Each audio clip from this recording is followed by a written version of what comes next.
I threw up every single day, multiple times a day for all 9 months of pregnancy. I kept hearing from, my OB, the nursing line, Google, that what I was going through was normal. So I thought the problem was me. By the time I gave birth, I weighed less than I did before I'd gotten pregnant.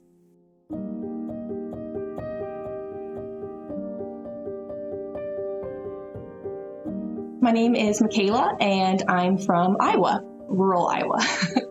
Finn is 2.5, and Lila just turned 7 months old.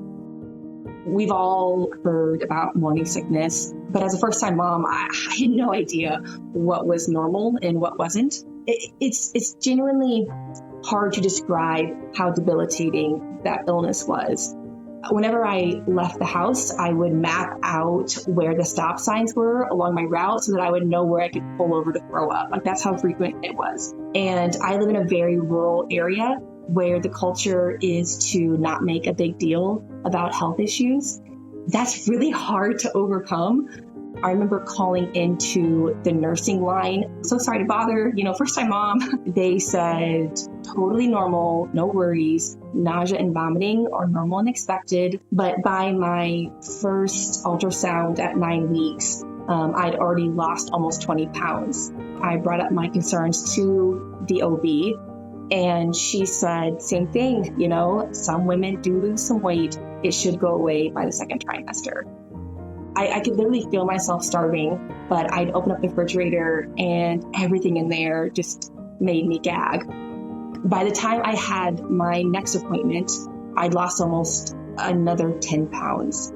I'll never forget the OB that day saying, you probably just have a really spicy girl in there.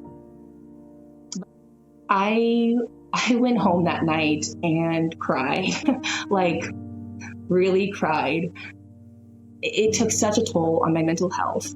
It felt like I was already failing at motherhood, and I hadn't even met my baby yet.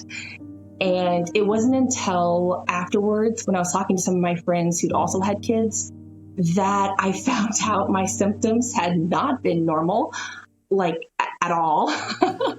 And when I got pregnant with my second child, I decided to switch providers.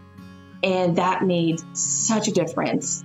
I was finally given a name for what I'd gone through, hyperemesis gravidarum, or HG. And I did, unfortunately, have HG with my second child as well.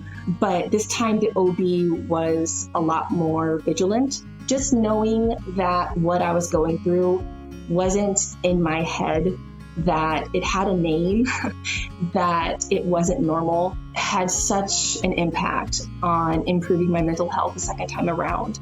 It made me finally acknowledge that, I hadn't been a bad mom, just a very, very sick one who didn't get the help she needed. There tends to be a downplaying of women's complaints. That's not acceptable. I think there has to be some kind of cultural shift where if we say we're not okay, they believe us. And I just hope some woman who might be going through a similar thing hears this. There might be better care out there for them, and that they feel empowered enough to go out and search for it.